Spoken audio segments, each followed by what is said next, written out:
All right, welcome everybody. It's July 1st, 2024. This is Colin Gilchrist. We're going to do some Mastercam 5-axis training, but preceding that, we're going to do a quick update of a Mastercam license. There are a couple different ways Mastercam licenses are now sold and configured. For those of you who have a hasp, this is a hardware USB key, typically a little purple key with a number on it, and you plug that into the computer, and that has the Mastercam license.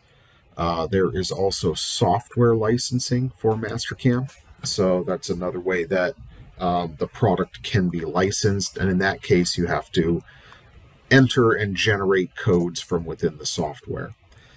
In this case, because it's a hasp, what we end up getting is a zip file that is kind of a per hasp basis. So you'll notice the serial number for my hasp, 251987, is contained in one of these zip files. So we only have a few hasps. We've requested and ordered some more recently, and typically speaking, you don't need a hardware hasp. The software hasps or the software licensing methodology works, but what ends up happening is you have to have a pretty good connection to your IT and whoever your administrator is. So if you're a local administrator on your laptop dealing with a software licensing problem, shouldn't be that big a deal.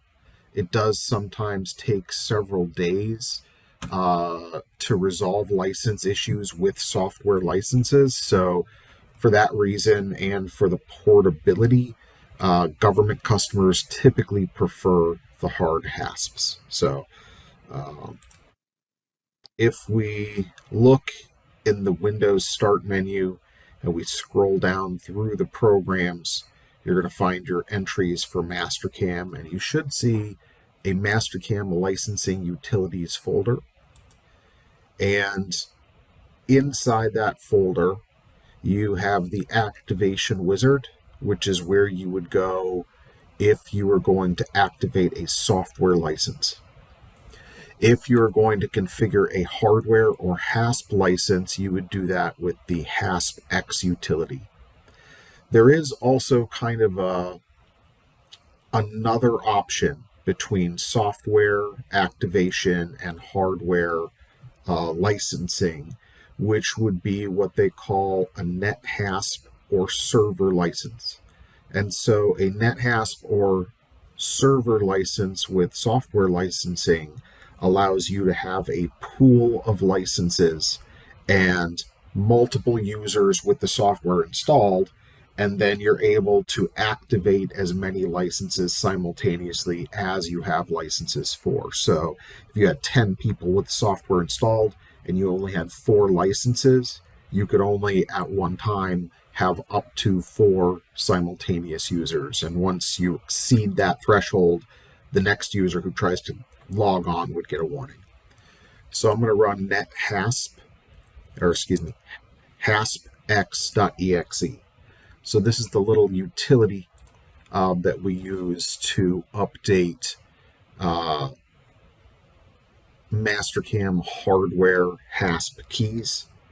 And you'll notice that because I have my hasp plugged in, it says hasp found, and it shows me the licenses that are enabled on my hasp, or in my license as it were, and it shows the start and end date.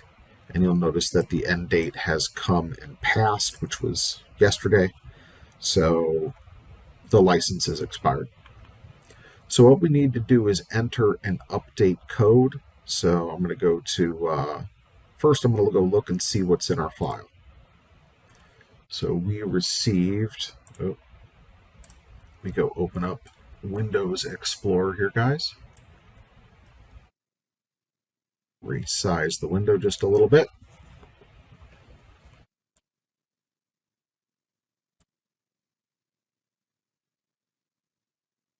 So I'm going to open up this zip file. And if you don't already have it, I would highly recommend you download and install a program called 7-Zip. So 7-Zip is a piece of traction freeware that is similar to WinZip, but it's not a paid program. It's an open source program, but it has a really nice integration into the Windows right-click menu. So when you install 7-Zip, you end up getting this little Windows menu that pops up, 7-Zip, and I can choose what I want to happen with my zip file. In this case, I'm going to open the archive. I'll resize it just a little bit. And the file that we need is the .hcode file. So inside this zip, there's actually two different licenses. Remember, we talked very briefly about the fact that there's multiple licensing options, including software licensing. Mastercam has multiple products and multiple ways those products are sold. So I'm talking about Mastercam Mill, Mastercam Lathe, Mastercam Wire, Mastercam Router, and Mastercam Mill Turn. And the Mill Turn product is not available on a hardware HASP. It's only available as a software license. So that is one of the requirements, which means when you see a file with an extension .weeboo CMRAU. So that is a Weeboo container file which contains the software license for Mill Turn.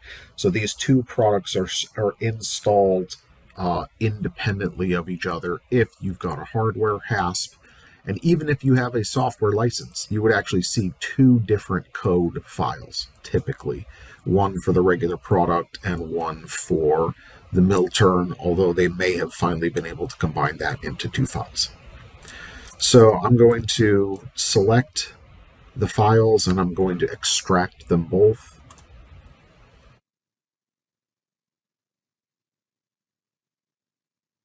Installs folder.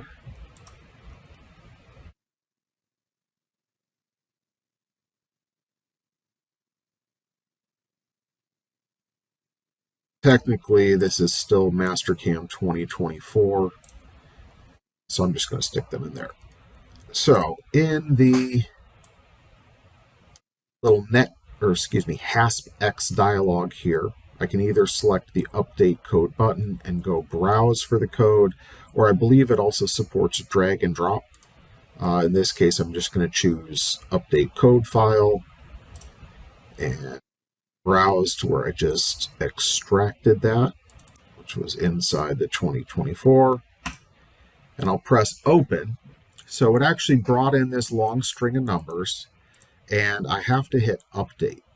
And when I hit update, you'll notice that this date down here is going to change if it was successful. In this case, it was. It tells me in the little prompt, HASP 251987 successfully updated, and I've got my new end date. I'll select OK. Just because I think it's useful that you know about it, because this may come up when you're on site with a customer. Let's go ahead and do the software license for Mill Turn as well. So I'm going to go to Mastercam Licensing Utilities. We're going to run the activation wizard. Let me move this little recording bar out of the way. In this case, the first thing that's going to come up, if you have access to the internet, the online activation / deactivation is the best and quickest method, but it does require you to have internet access and contact a server with some back and forth communication. So for federal customers that may require activating a software license, you can use the offline activation. There's a multi-step process when you do that. So it's essentially going to be you're going to enter a code, it's going to give you another code, you're going to email that code to where it tells you to email it, you're going to wait for another code to come back, and you're going to enter it. So just be aware that there can be some delays and the process can sometimes not go smoothly. Let's say it that way. In this case, we are going to do the online activation, and I'll select activate a new license. I'm going to agree to the terms, say next.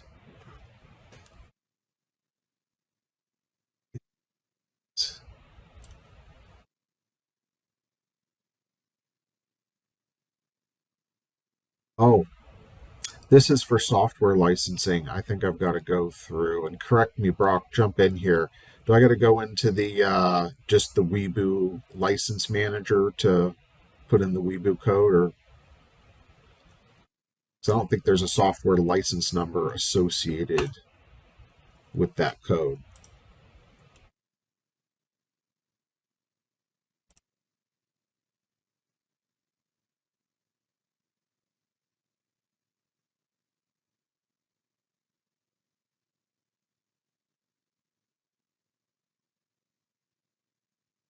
Weeboo.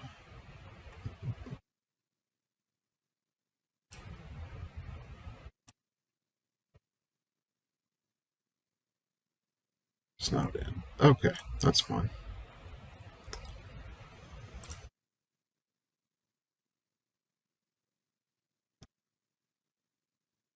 Code meter here. Oh, this will be fun. Okay, so we get to try something new for finding code meter. First, I'm going to verify that the Mastercam license installed successfully. It looks like it did.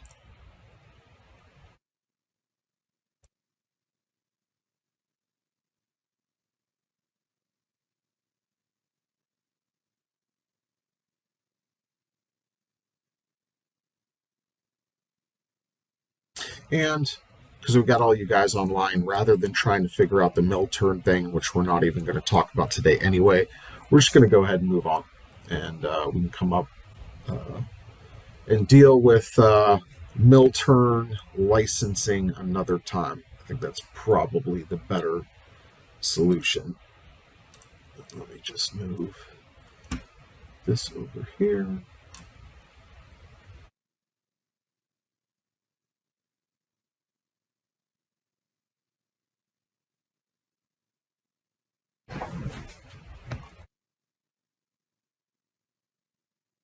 So Mastercam 5 axis. Let's go ahead and pull open a file, something we've been just playing around with.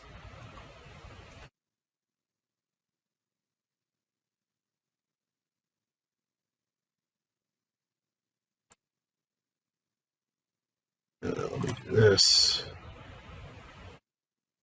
I'm going to do a save as here.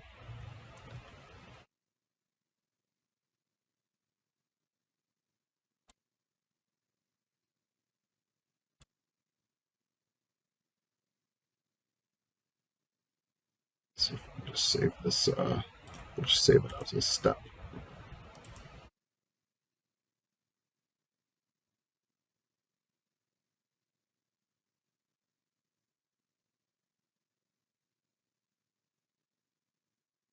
Start a new file in Mastercam because I don't want to cheat. All right. So we're working away in Mastercam. Our customer sends us a new file.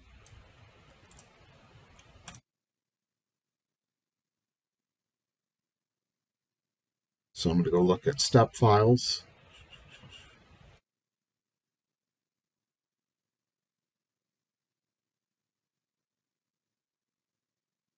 And we'll bring this file in. This extra stuff is, let's go ahead and delete the wireframe. Okay. So I guess this will be a question also for the audience on how much you want me to get into modeling and manipulation and setup versus, hey, we got all that stuff, let's just jump right into toolpathing.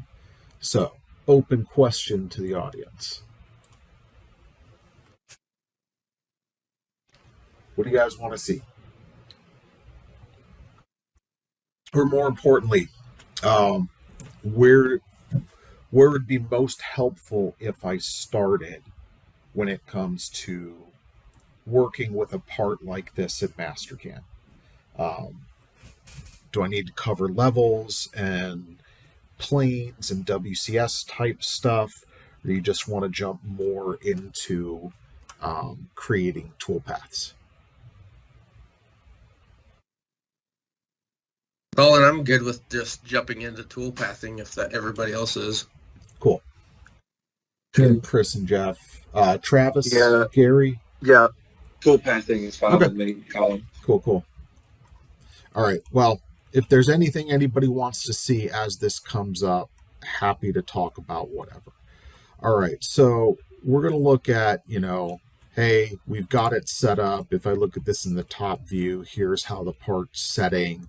Now we have to figure out what are we going to make it from. So we got to set up some material, set up some work holding if there's something we want to avoid, a vise or something like that. But let's look generally to, I'm going to start real simple before we even get into this. I'm going to do a new level.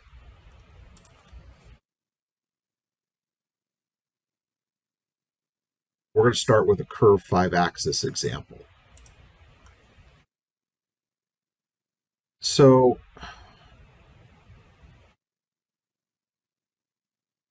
I'm going to do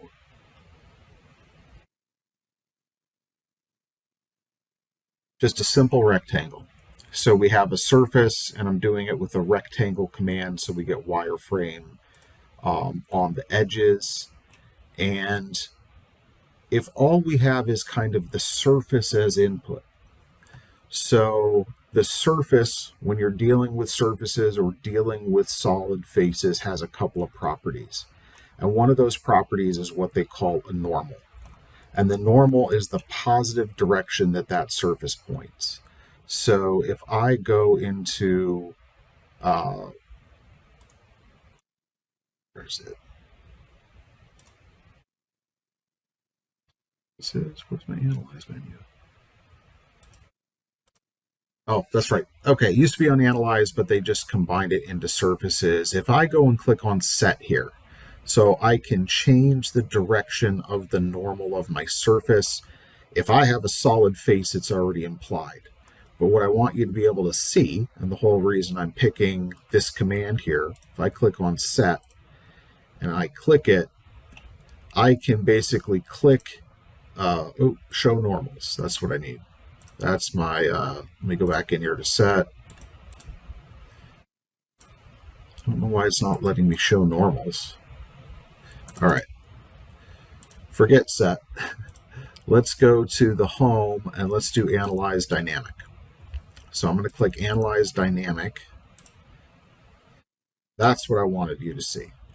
So when I'm moving in Analyze Dynamic, I've got an arrow that's perpendicular to the surface that I'm measuring. And you're like, hey, this is a flat surface column. This is dumb. Why are you showing this to me? Well, as I drag this over, what you'll see is that the normal direction of the arrow does not change, but the back end of the arrow, as I drag it along with my cursor, is showing us that point on the surface. So if we do something a little more interesting, let's say, for example, we're going to create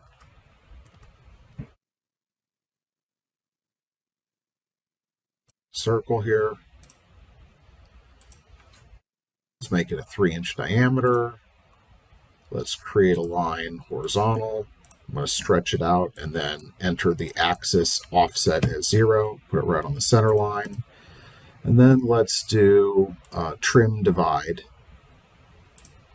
I'll chop away the portions that I don't need. And I'm going to do surfaces, and we're going to do a revolve surface.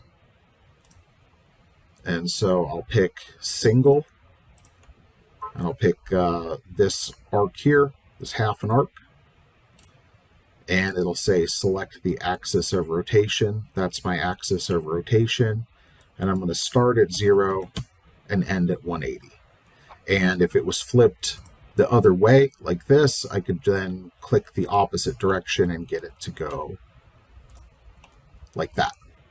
So something like a hemisphere is much more interesting, especially when we go into Analyze Dynamic.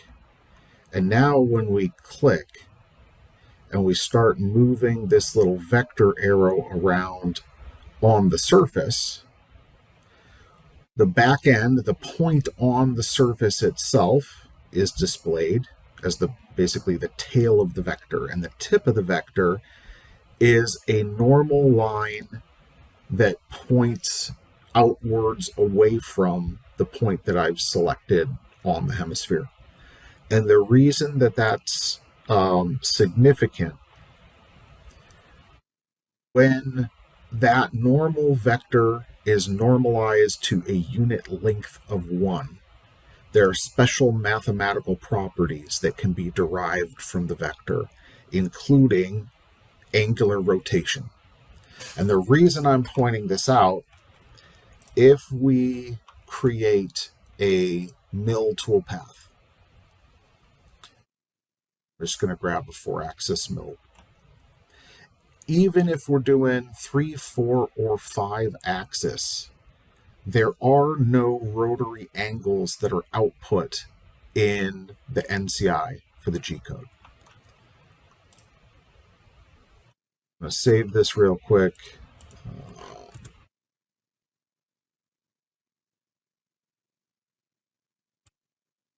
And I'm just going to pull open a file that has some toolpaths already on it.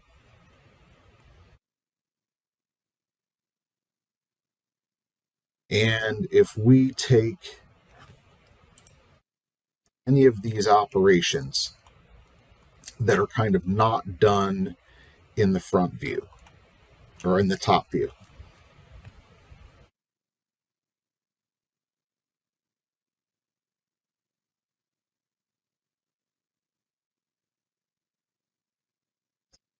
that's up 2. So I just pulled up, by the way, I pulled up a view sheet down there. That's something we could certainly take a look at. If I take all of these operations and we just scroll through them, so there's one that comes from the top. Let me turn off the view there. There we go. So we have some operations that come from different angles. If I generate the NCI G code, which is the underlying toolpath data that is not post-processed, go up and hit the G1 button. I'm going to post out the NCI file and make it editable. And I could post all the operations. It wouldn't change what I'm about to show you.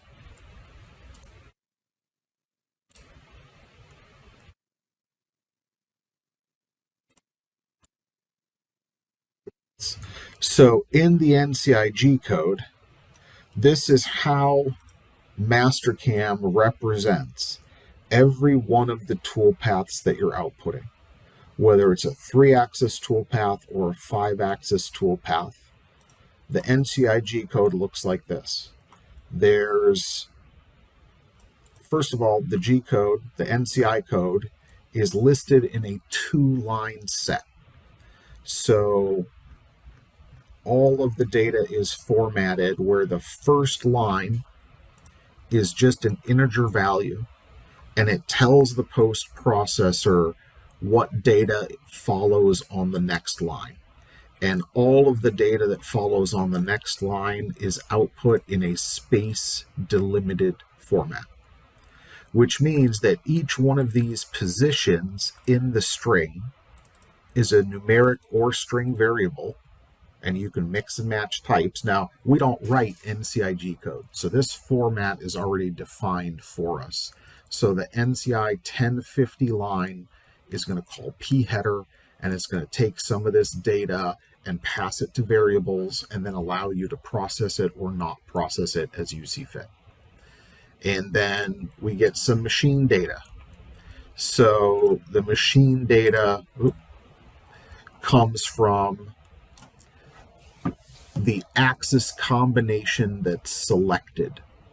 So why is that significant, right? I'm driving a 5-axis mill. It's just one machine. There's only one axis combination.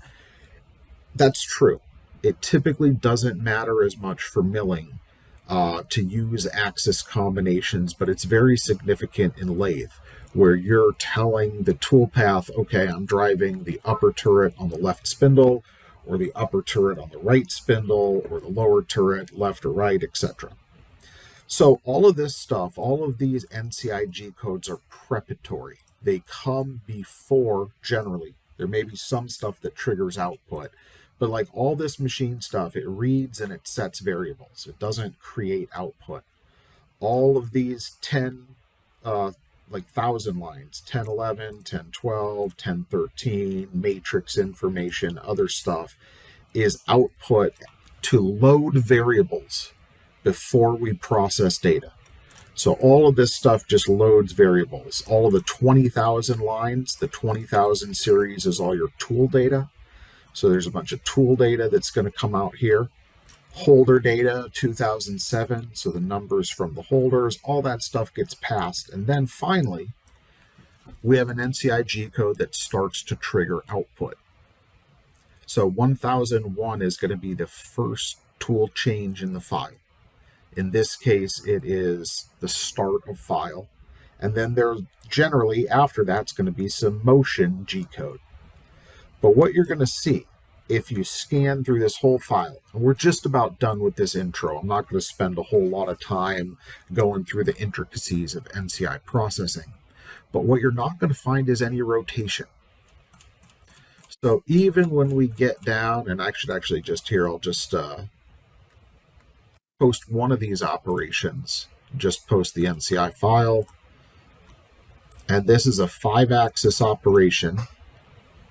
And what you'll see is all the start stuff, unless they change tools, this is all going to look the same. All this stuff all the way to the tool change is going to look the same. And then we're going to have a series of G-code 11s. And G-code 11 is a vector in 3D space.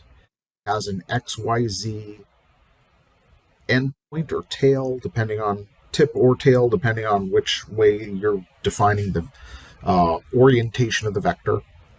And it also has, so it has a tip and it has a tail. And so you'll have essentially an XYZ point and a UVW point. And there's no rotation anywhere in this file. So in the NCI file, there's no rotation. All of the rotation is generated with vector and matrix mathematics inside the post, mainly using the atan2 function. So that's the primary function that's used to actually calculate, based on 2 vectors as input, what that rotation is. And there's mapping, there's a whole bunch of other stuff that happens inside the post. But it's important to know that whether you're creating 3-axis operations using different planes, so I've got a 5-axis, right? I want to do some machining on the top. So let me just do this. Some example toolpaths. Create a new toolpath group. And we'll look and see what planes are active. Use op2, that's fine.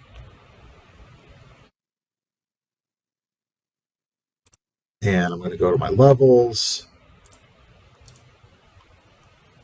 Oh. So I have something that's jumping over the top of my part. That is likely my stock model. So I've got a setting turned on right now. only display selected toolpaths. So with this little button turned on, when I click on an individual toolpath, it's going to turn all the other toolpaths off. It's going to turn just that toolpath display on. But sometimes, especially if I've got like stock models, that can obscure my view of the part. So one of the things that I like to do is I will create an extra group in my toolpath groups here. And groups is just a way to help us organize our work, organize the sections that we're working on for the part. So what I did is I went up to the machine group, I right-clicked, and I went to groups, and I chose the option New Toolpath Group. And I renamed it to Sample 1. And part of the reason I like to add an empty group, whenever I'm programming Mastercam, I almost always have an empty group at the end of my list of toolpaths, because that allows me to click on that empty group and to completely clear the screen of toolpaths, because you notice I have no toolpaths underneath here. So under this sample 1, with only that selected, I'm going to add 2 more groups just because I think it's good right here. So I have to go back up, machine group 1. Let's do a new toolpath group. And I'm going to do it one more time. This is one of the only, shouldn't say that.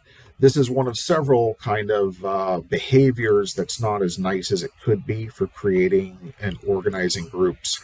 But what I can do with these 3 groups, I can right click, I can hold down my right mouse button, which I'm doing now, and I can drag it up to this other group and let go.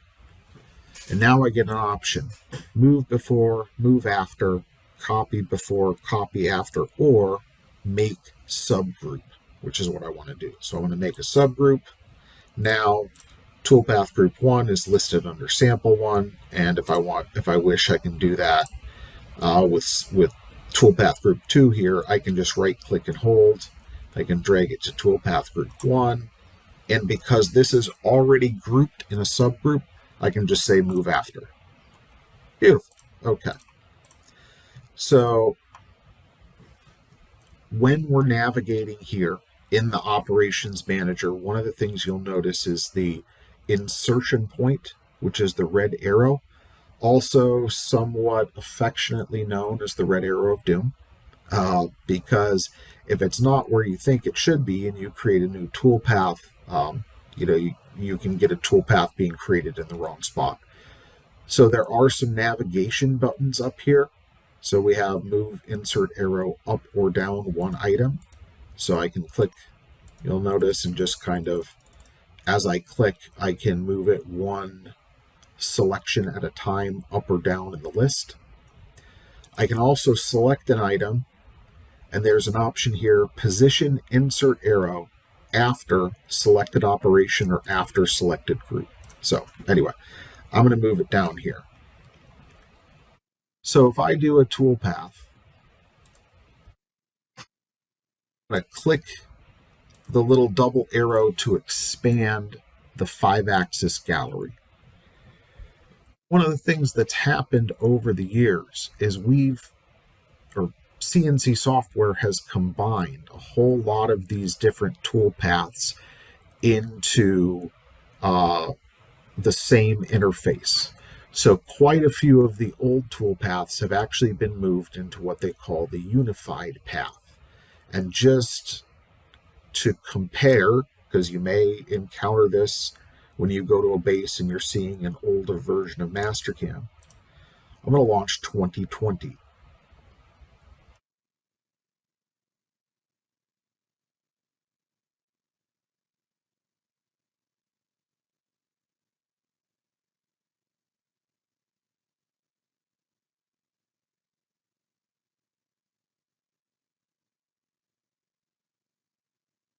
So we'll look at Mastercam 2020 briefly, just to see a few differences to show you kind of what I'm talking about.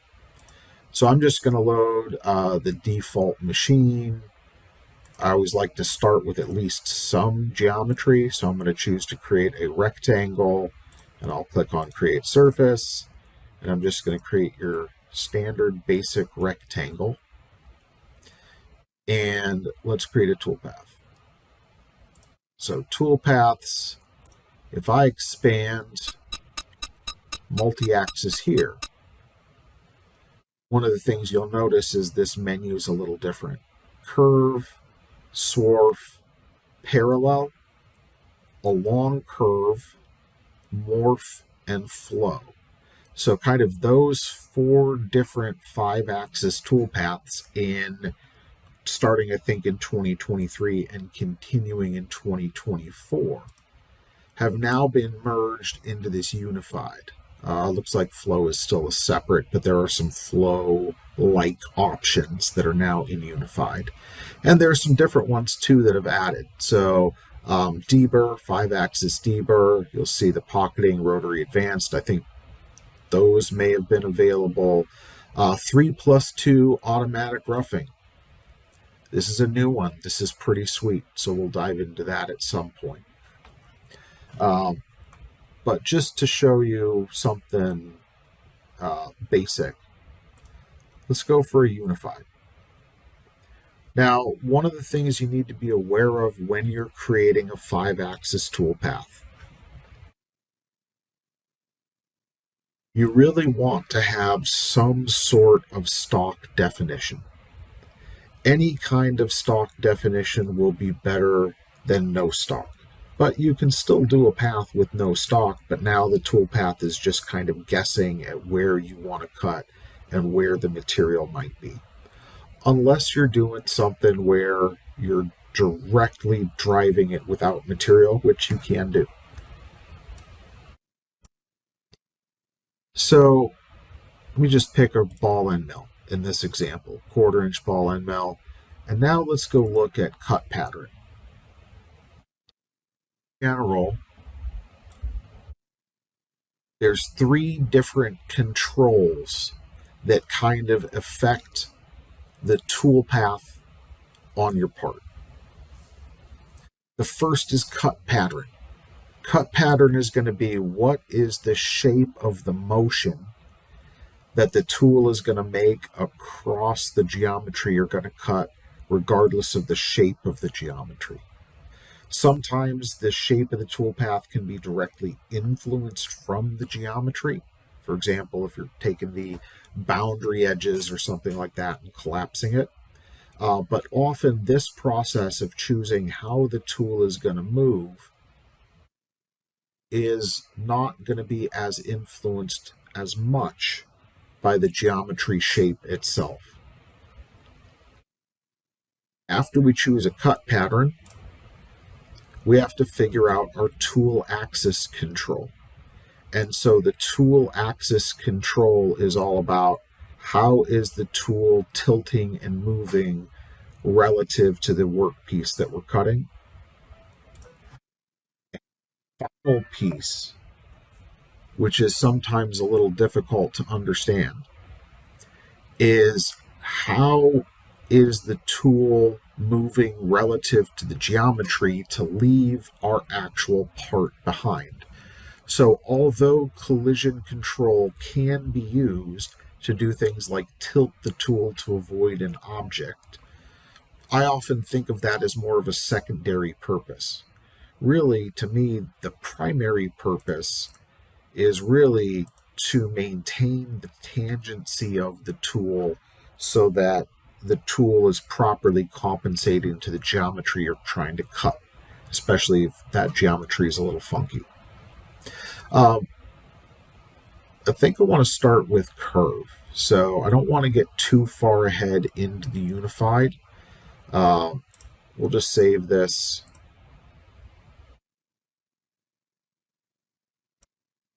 No, I don't want to keep it. Because I think it's important to start easy and then build up to unified. Unified has a lot of controls in it.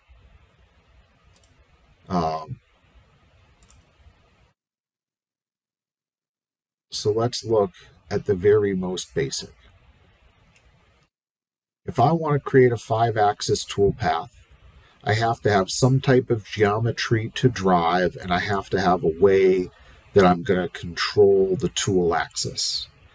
So probably the simplest way to do it is with curve 5-axis. And I'm just going to create some lines and manipulate them real quick to show you how easy it can be when you're talking about a 5-axis toolpath. So let's go in. I'm going to go to the front plane. I'm going to make sure we're set to 3D. And I'm going to create some lines. So I'll start with a line at the corner here.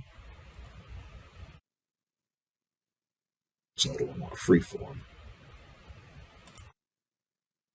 And I'm just going to make them big so we can see them and they stand out. Okay, good. I've got thick line. All right. So I'll make it 3.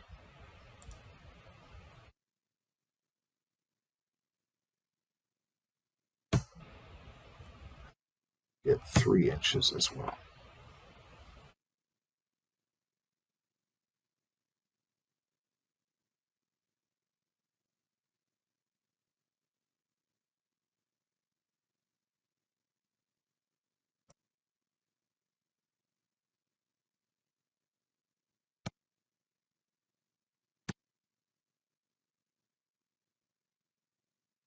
All right, so generally speaking, if we were going to cut this surface in some kind of 5-axis mode with a curved 5-axis, we typically want the geometry that we're driving to be fully on top of the surface.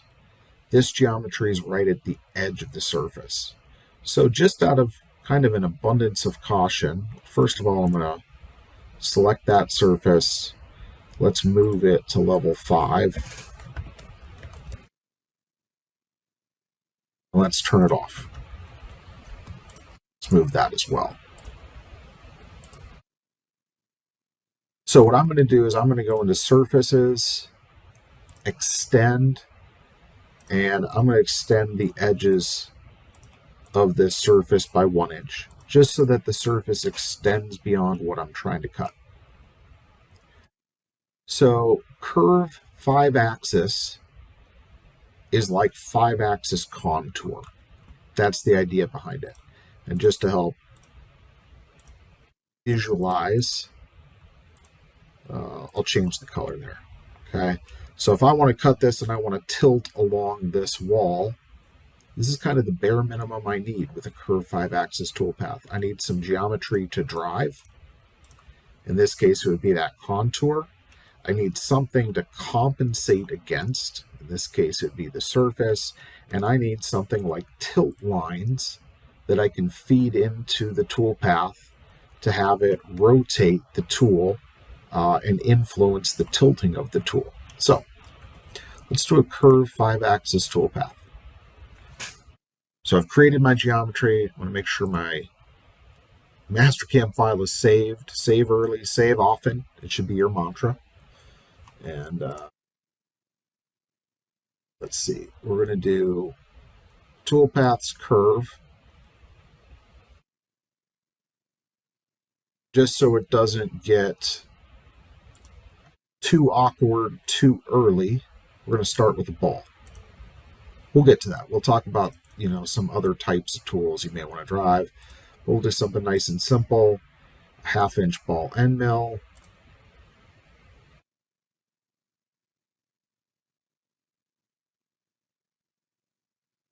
Let's choose some kind of decent holder for it. Something like Real World. Let's go with that one. Looks like it's an ER20. And we'll say 1.5 inch. Let's make it 1.75 for the tool projection. Okay. Something realistic that we're really, could conceivably run. I'm not going to worry about stock. This is like the simplest of simple. So if we look at cut pattern, this is essentially how we're picking the contour that we're going to cut. So if you go into a contour toolpath, when you start a contour toolpath, and I'm talking 2D contour, what's the first thing it asks you to do? Pulls up the chaining dialog box, and I'm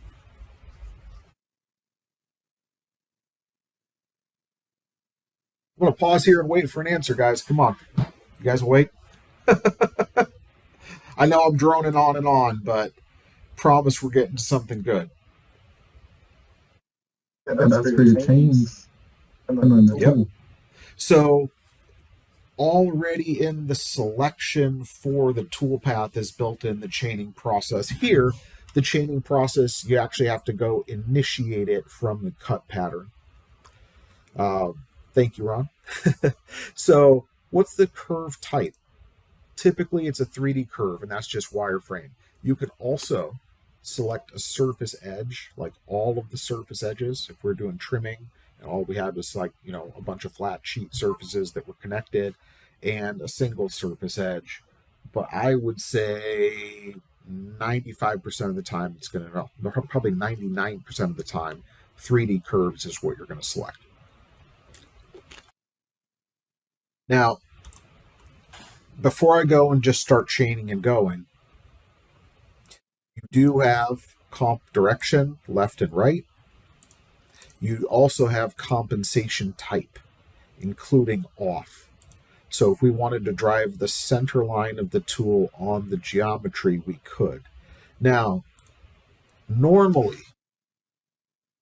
you control where, reverse where, all kick out cutter comp codes.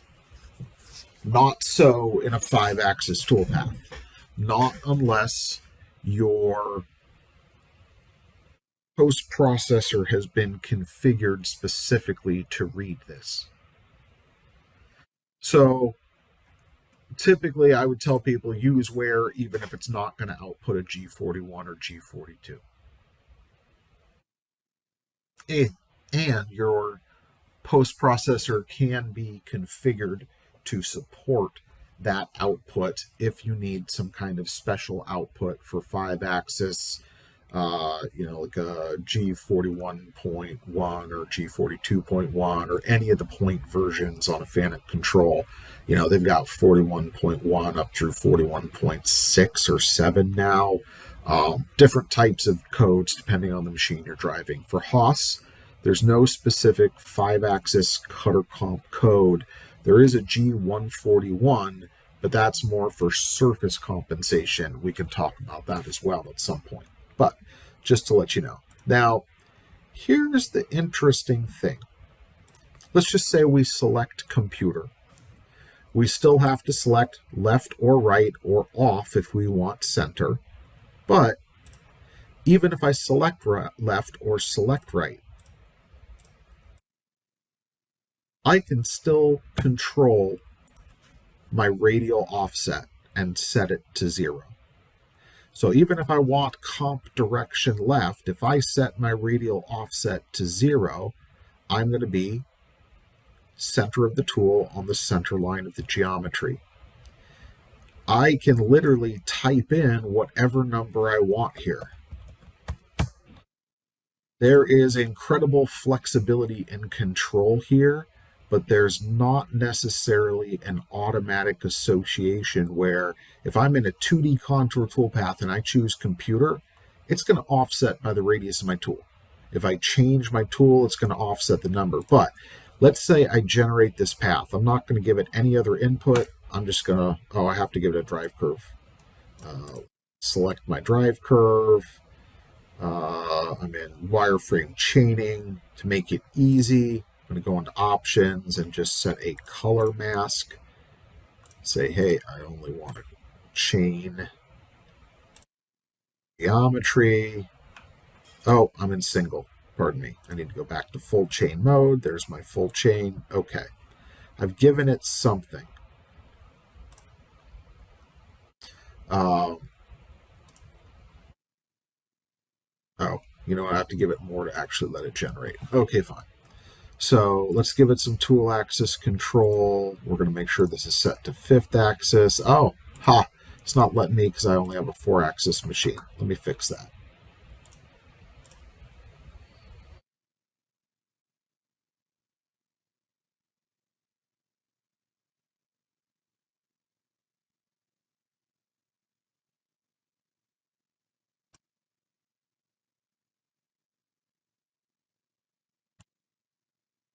Okay.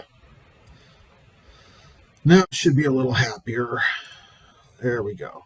And I'm going to select my tool axis control lines, and I want to select these so they point back up towards the spindle. And under collision control, I'm going to tell it I want to comp to a surface, and that's the surface I want to comp to. Just creating like some basic input. Underneath my advanced display, I'm going to turn on vectors. That way I can actually see the toolpath with the vectors I've created. And if I backplot it, start stepping through the toolpath, turn everything on.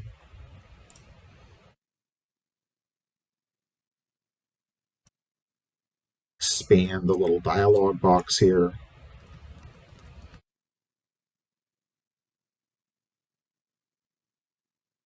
So this is telling me the, XYZ UV direction. Oh, and one more change I need to make, guys. I need to go back to level or planes. Change my tool and construction plane back to top. Should actually probably change. For a curve 5 axis, it shouldn't really affect anything, but just out of an abundance of caution, let's make sure we're set to top and top. And our work offset is set to G54. So it's set to 0. And if I backplot, there we go. That's what I was looking for. I wanted to make sure that the vector surface normal is fine.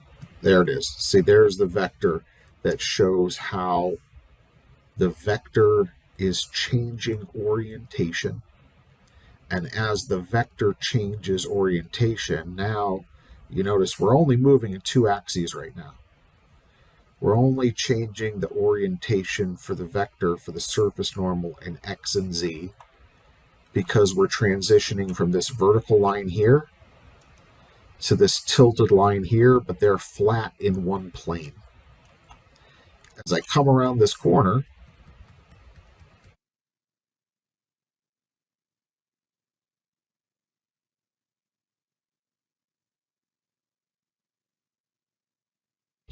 is the other one? Okay, let me jump over here. Yeah, okay, sorry. So it's not the surface normal necessarily, it's this center vector. That's the actual vector that's showing that there's no movement along Y. And then so as soon as we hit this corner here, now you'll see all 3 are changing. So the vector's changing in X, Y, and Z, but the machine rotation is going to be mapped so that some combination of 2 rotary axes are able to perform this movement. Now, it could be 2 rotary axes on a table, it could be 2 rotary axes on a head, or it could be a combination of 1 on a head and 1 on a table.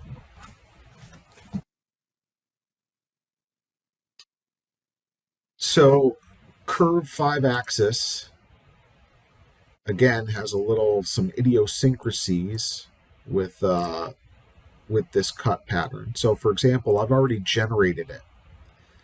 So let's say I go into my tool library and I pick a 1/4 inch ball end mill instead of a 1/2 inch, and I select that 1/4 inch ball end mill. What do you think is going to happen to my offset?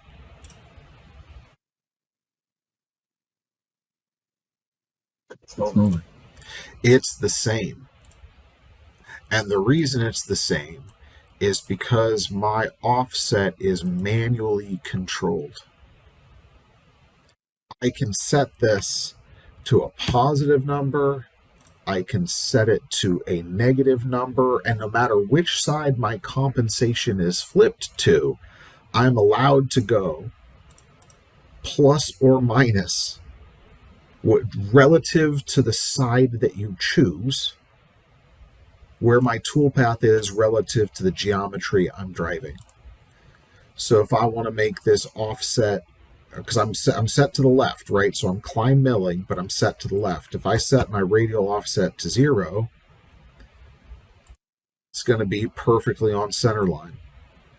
If I set my radial offset to, I don't know, 1.218.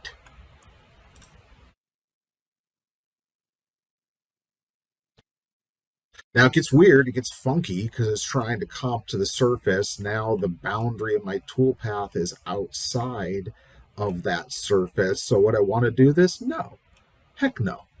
What I'm trying to show you though is that this is a control where the value you set is not necessarily directly related to the radius of the tool.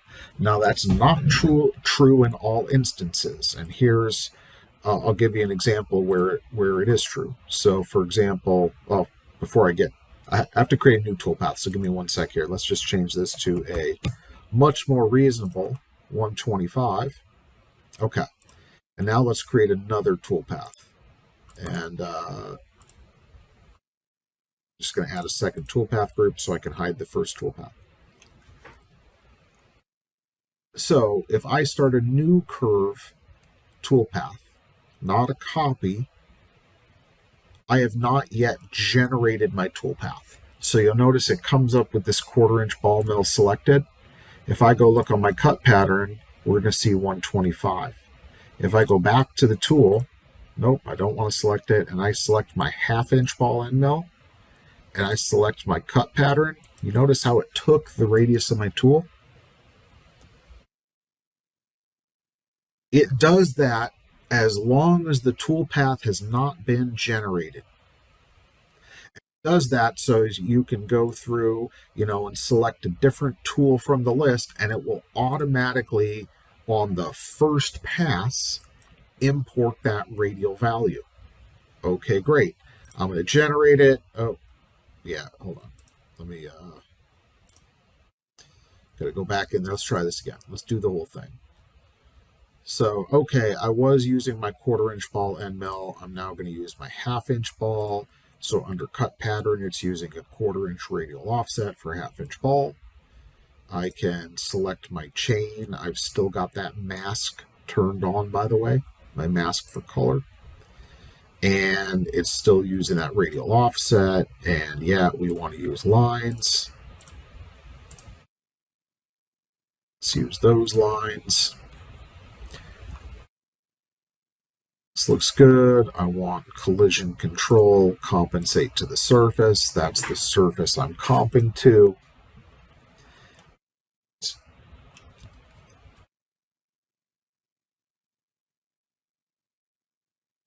So this toolpath, again, it's a ball, and it's compensating to the surface with the tip of the ball, so it should always maintain great tangency. But now we're doing it with the 1/4". Okay, and now we're going to switch to the 1/2", and let me hide the toolpath that came before. So now I'm doing with the 1/2" ball, and it's got a 1/4" offset, so we're looking good. Assuming that's what we really wanted to cut, we're looking good. But if I take this toolpath that's already been generated, again, just to prove it, 1/4" radial offset, and I go to my tool, and I select a new tool,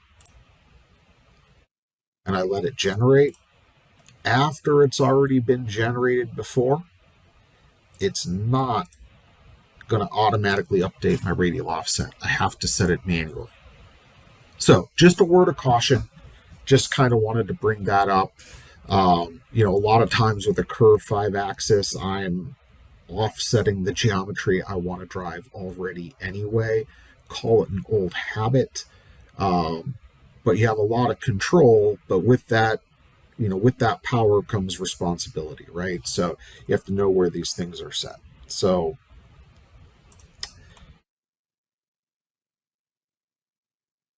if I wanted to set a particular angle for this rotation, I would need to do that in more planes than one. So if we look from the front, each of these lines here has an angle from the front view. But if I choose the right side, they're vertical, they're 90. they're straight up and down from the right side view. So I could go into the right side, for example, but if I needed to tilt one of these in a direction, I could do that.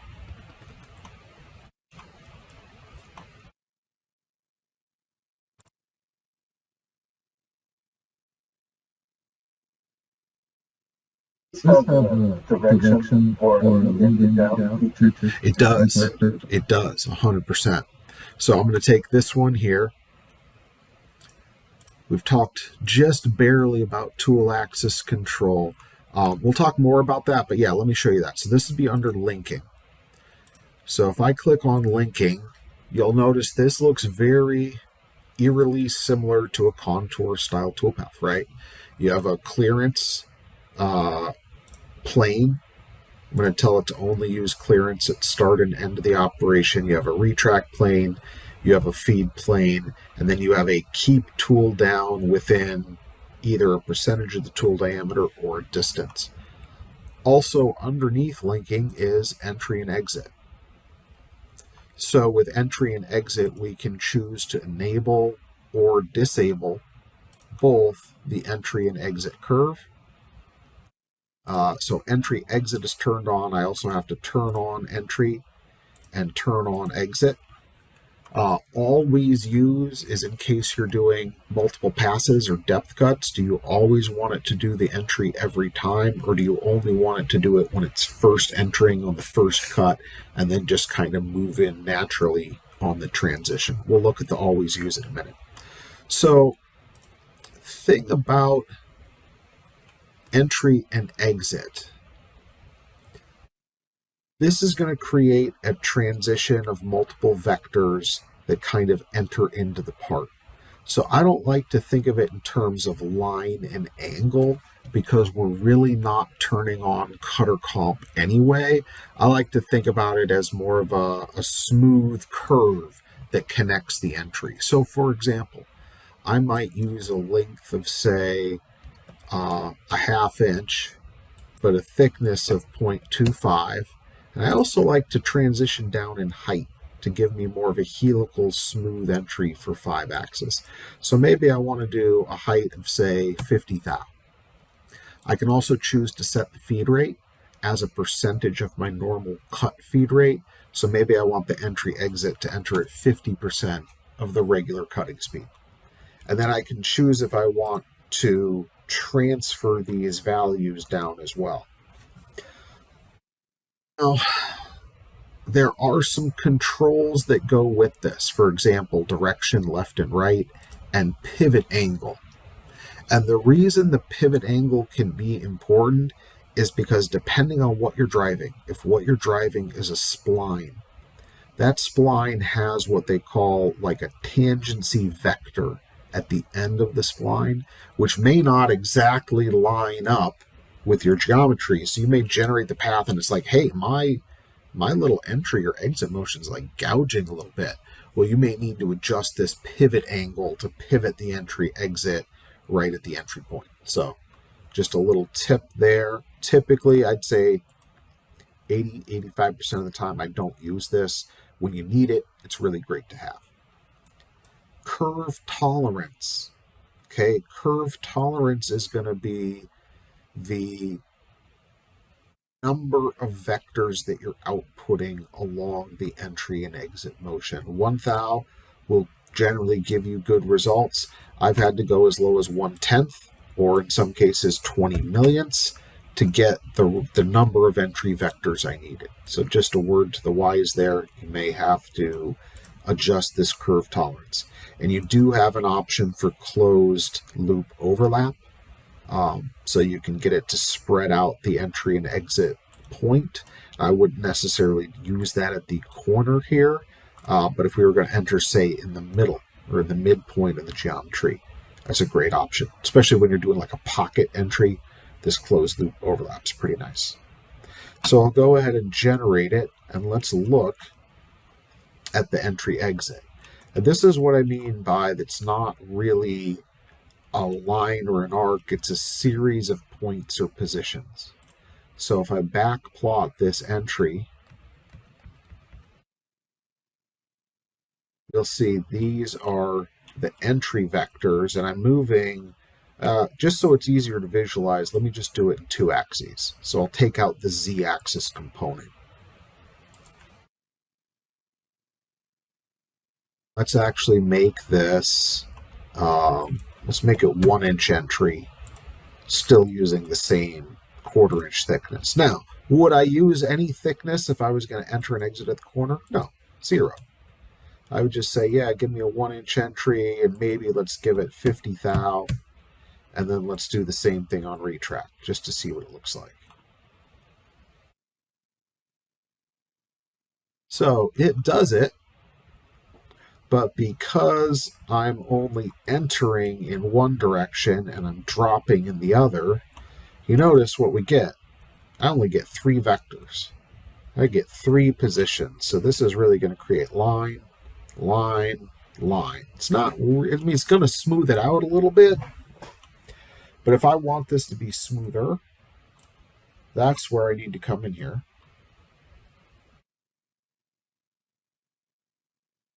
Let's decrease my curve tolerance, make it more accurate. And now you can see I'm spitting out quite a few more vectors as I do this nice smooth transition from 50 thou above to tangent 2, while I'm also moving along a straight 1-inch entry line, because those are the parameters I picked. Right? If I needed to cut this shape and I was doing it on the inside in a pocket, let's look at that.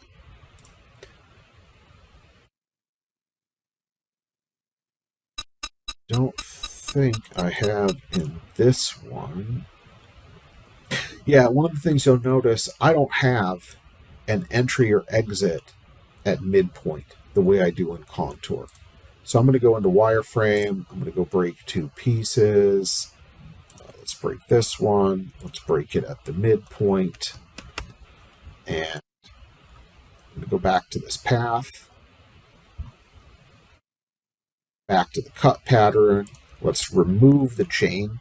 I'll use the little clear points button here.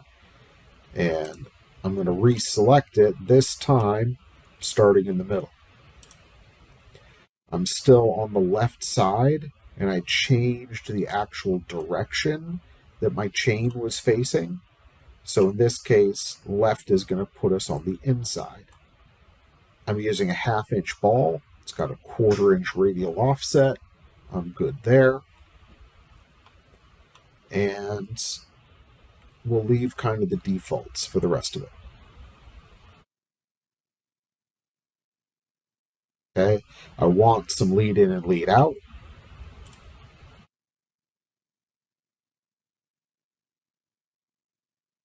So let's go to entry exit. Let's enable both the entry and exit curve. Let's go with 1/4-inch and a 1/4-inch, and let's do 20 thou on the height. Let's copy those down. We'll set our curve tolerance to like 2/10. And let's turn on some closed loop overlap, and let's give it a 1/4-inch of spread.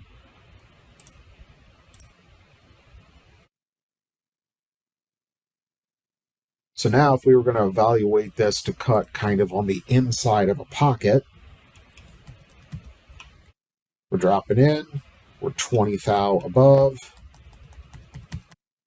and I used a 1/4-inch and a 1/4-inch, so I get this nice smooth, what looks like an arc, or technically a helical arc, but it's just a bunch of vector positions. We're just moving from point to point.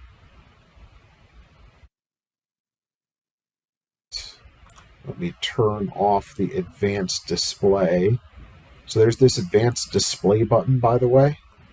And this advanced display button will change not only how your toolpath looks when you're not in backplot, but it changes how it looks in backplot as well. So when I turn that off, I get more of the traditional looking blue vectors for everything on the toolpath. And I should also be able to turn my vector display on and off. So I can turn the vectors off, which means that I can just, if I want to, follow the tip of the tool, which is nice. Oh, this is a good example. Go back in there. What happened?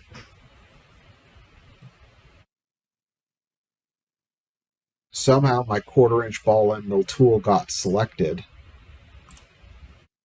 even though it's got a 1/2 inch or 1/4-inch radial offset. So I need to go to the 1/2 inch tool. Let's regenerate that. Let's see how that looks.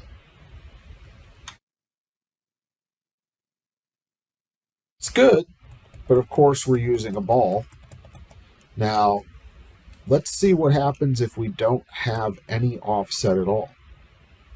Say that this is the actual center line of the geometry we want to cut. Let's examine what that might look like. So if we go into backplot this, tool drops in. Now it's fully, we should be basically fully up and down at this point. Fully straight up and down because of the influence of these two vectors. And then as soon as we kind of round the corner,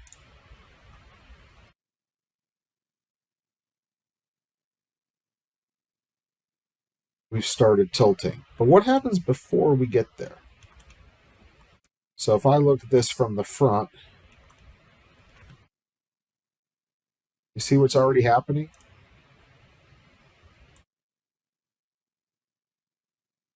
If I back up, going through my entry, going through my entry. Okay, so I've cut the first couple of vectors of my path. And if I look at this from the front, my tool is vertical. Then I get to the point where, even though I've got a vector here, this vector's already started to influence the tilt before I even reach the corner.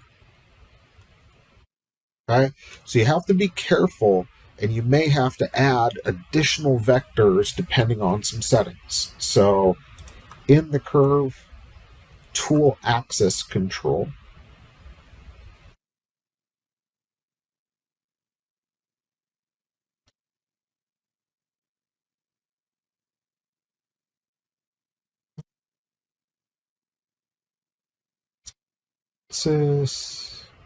Line distance from curve.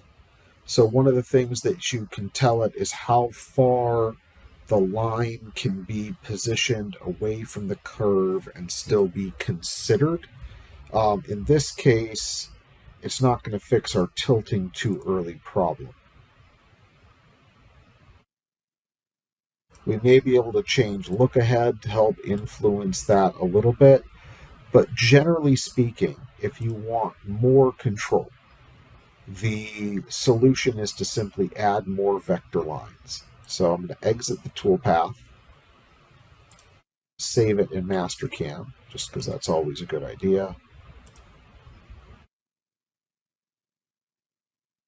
Some copies of this.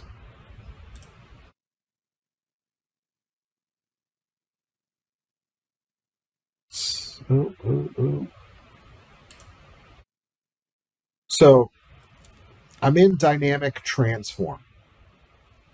There's an option I like to have turned off, which is set to geometry when placed. So when I place my gnomon on a piece of geometry, I have to enable the copy button. So I have to enable it into manipulate geometry instead of just manipulate the axis. So I'll make a copy there. Ooh, apply it. That one.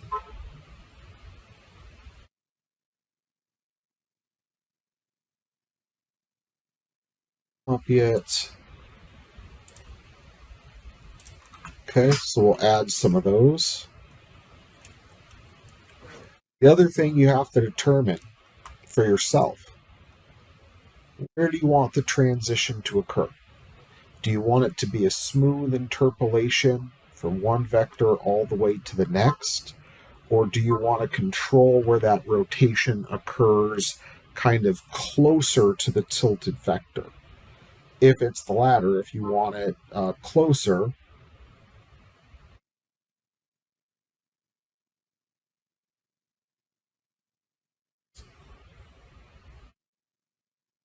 sorry guys, just have to answer something real quick. Okay. So if I wanted to control the tilting and have it be closer to these lines here, here's how I would do it.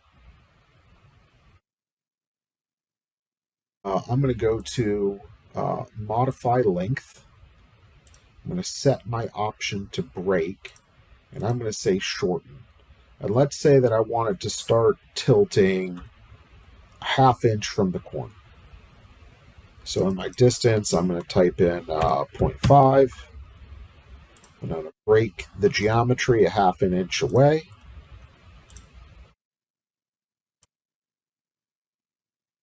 I'm going to do a copy between points here.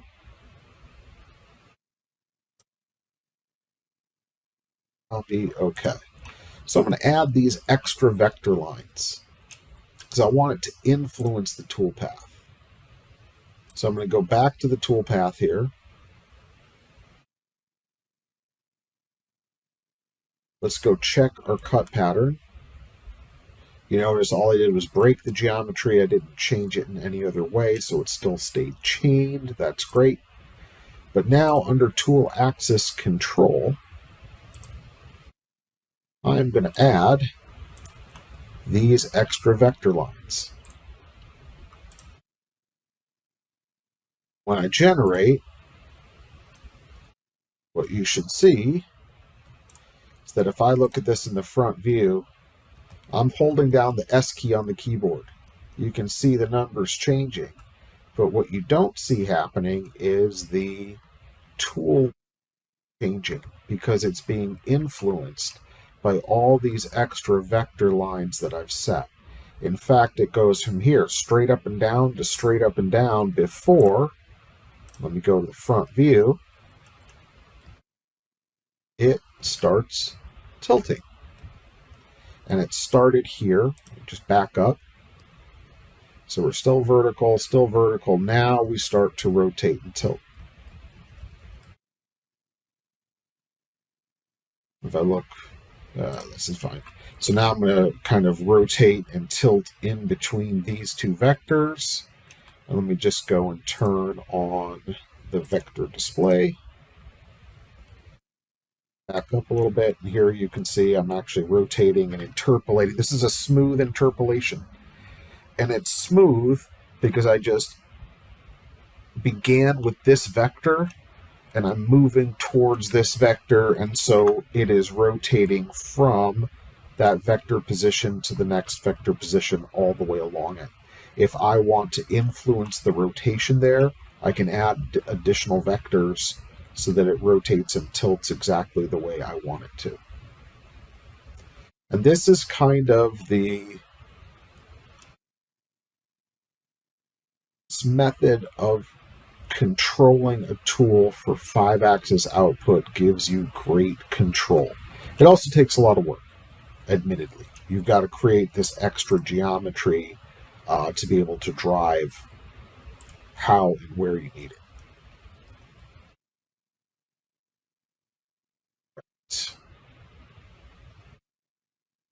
Let's go back in here.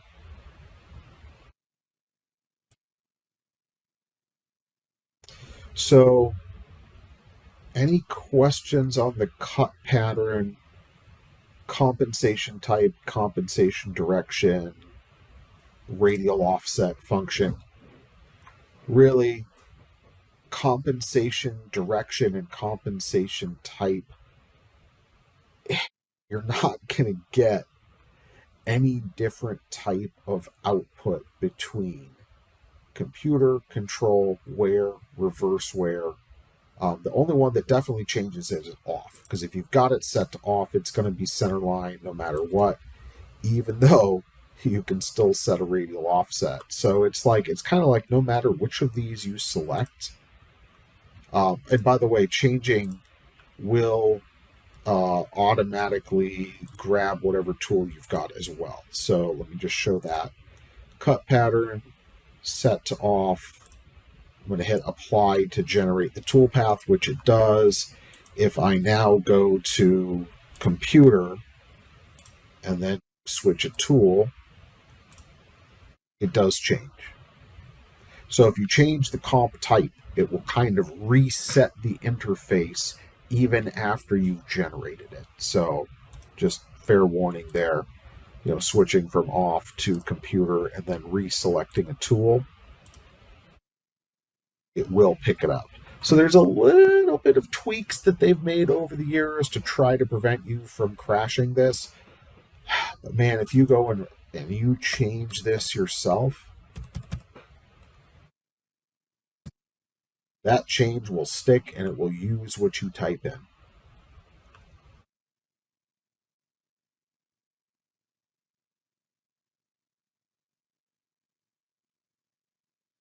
So here I put in 0.155, and you can see I'm 30 thou off of that wall because I gave it my own radius value. All right. So this looks pretty good. But where are some areas that I can improve? I don't mind a lot of vectors on the entry. I think that's good for creating nice, smooth machine motion. What about this? What am I going to see in my code? Let's look. Oh, no, I want ends. Hey, Colin, Yeah. Got a question. Yeah. I noticed that in there's a couple of line tolerance options, and you adjusted one. It doesn't seem like it has the control like the 2D and 3D in your like your line arc filters, Correct. to where you can really dial in that tolerance or create arcs instead of lines and that kind of thing. Correct. Does this have that type of feature, or is that only for the 2D, 3D? A little bit. So if you look down through here, and this is kind of just what I was getting to, is the interplay between cut tolerance, distance, maximum step, and filter. So we can turn on filter. Generally, we give it a number of look-ahead moves and say, hey, I really only have a linear tolerance because I'm only out creating vector lines in 3D space. I'm never creating arcs ever. Not in a 5-axis toolpath. So Mastercam has two types of toolpaths. It has plane-based toolpaths where you create it using a WCS, a construction and tool plane, and it's a 3-axis toolpath. And even if you're in 5-axis mode, that'll support lines and arcs, and it's up to the post-processor to interpret whether or not that geometry has to be broken or whether it can be output. So for some 5-axis machines, you might get a G68.2 tilted work plane, and you can just use line and arc code, but that would generally, the input to that in Mastercam would be a 3-axis toolpath, not a 5-axis. Because the 5-axis kind of won't support it. So I'm just going to turn on the filter. We'll give it a 1 thou tolerance, 100 move look ahead. And if I go back to the toolpaths, this is currently 47.9 kilobytes. So we'll enable the filter. Now it's down to 19. And so let's see what that gave us. So where is it going to filter? it should filter in these long moves. Perfect. So I enabled that filter. I kept all the other tolerances the same. And I get a couple of vectors for rotation. The filter says, hey, you're not rotating that much, so let's just do this with a couple of vector lines, and the machine is smoothly going to interpolate those moves for you because you have one rotational XY combination of XYZ position and A and BC rotation. And then you have another position, then you have another position, and we can do this all within the tolerances you gave me. So that works well. You could potentially, if you needed a little more or a little additional rotational positions in here, you could just tighten this up. Say, hey, really, let's make it more like 2/10. Or I could reduce the look ahead, say give it a 30 move look ahead instead. And what I can potentially end up with then is maybe just a couple of extra vector lines. So I get a few more here, get a few more here. Well, there's another way to influence this too. So filtering is great, but let's see what we can control on the input side. So before we get to filtering, which is basically just going to remove moves, okay? This video is also getting a little long, guys. We're almost at an hour and a half. So what I'm going to do is I'm going to stop this video so that the recording itself isn't too big to edit. And we'll just start a new video. But let's go ahead and take a quick 5-minute break too. I know this is a long session. Give everybody a chance to get up, stretch your legs, hit the bathroom if necessary, and then we'll continue here in just a little bit.